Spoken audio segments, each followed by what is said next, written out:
Tak tento rok oslovuje klub Futgol Senec 10. výročie a opäť sme sa rozhodli teda vrátiť na základnú školu Mlínska. Pred 10 rokmi sme tu urobili jednu jamku, takú tréningovú v rámci jedného projektu.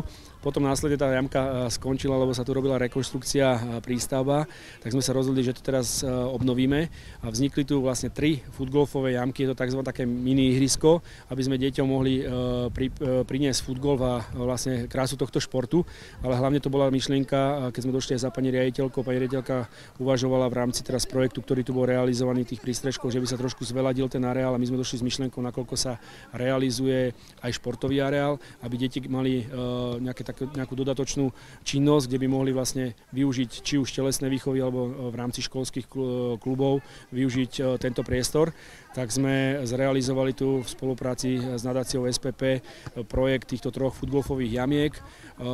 Je to ihrisko, ktoré nemá ako klasické parametre, ešte aj ten trávnik sa bude vylepšovať, ale sme radi, že škola a mesto Senec teda tu zrealizovalo závlahu, čiže to by som povedal také prvé ihrisko na Slovensku aj s vlastnou závlahou, takéto mini ihrisko. Sú tu všetky štandardné pravidlá zmenšené do tohto priestoru a máme tu aj tabulu s pravidlami a takisto vlastne sú tu všetky informácie ohľadom aj turnajov na Slovensku, že deti si to vedia nájsť cez ten QR kód, vedia si to načítať a vedia tu vlastne teda vykonávať tú činnosť a pevne veríme, že z tých viac ako 960 detí sa niektoré pridajú aj do nášho klubu Futgol Senec. Toto je oficiálny dress code, ako vidíte, musíme mať v prvom rade košele s límčekom, čiže tzv. Polokošele, máme krátke nohavice s vačkami, tzv. Golfové, ktoré aby sme si vedeli umiestňovať scorekarty, prípadne markre, máme štucky a na nohách máme tarfy, kopačky máme zakázané. Môžu byť na začiatok úplne pre deti, aj keď začínajú s tým futgolfom, môžu mať klasické tenisky, len to, keď je vlhkejšie prostredie alebo teda počasie, tak sa môžu šmyknúť. Čiže radšej odporúčame tarfy, tie malé kopačky na umelú trávu s tými malými štuplami.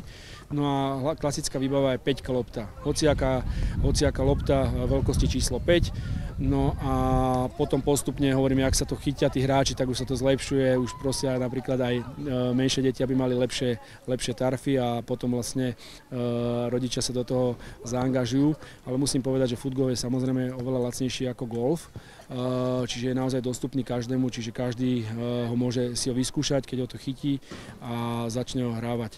Čo sa týka pravidiel, tak pravidlá sú obdobné ako pri golfe. Čo najmenej kopov určuje víťaza. My máme trošku väčšie jamky. Sú to vlastne jamky o priemere 53 cm, 30 cm hĺbka. A jednotlivé páry, teda tie kopy, nakoľko kopov majú zahrať tú danú jamku, sú určené. My sme to tak trošku zjednodušili. Jamka číslo 1 je tu na 3 kopy, jamka číslo 2 je na 4 kopy a jamka číslo 5 je na 5 kopov. Ako som spomínal, musíme trošku ešte vylepšiť tú trávu, to bude teraz naša úloha na jeseň a na jar, aby sme to trošku viac zrovnali.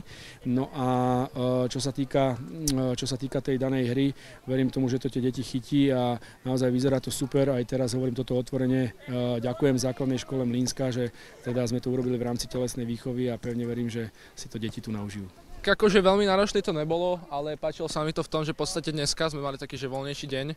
A fakt, že tieto účelové cvičenia, čo musíme písať, tak nám sa to už fakt nechce, že doslova, že asi 5. či 6. rok po sebe. Takže bol fakt super, že sme sa takto akože uvoľnili trochu a že si tu ideme zahrať. To bol fakt super. Akože nie som tu už prvýkrát, robím to už druhýkrát, bol som aj v Trnave vtedy. A neviem, dobre to je, ulievame sa zo školy, takže spokojný som. Čo je teda lepšie, futbal alebo futgol? Futbal, určite futbal. Áno, veľmi sa nám to páčilo a je super, že nám akože škola ponúka niečo takéto skúsiť, že je to také niečo iné. Určite áno, určite to je lepšie jak badminton. Ako sa ti darilo? Na koľkýkrát si dala jamku? Na druhý. Úplne parádne. Futgolfista so mňa bude.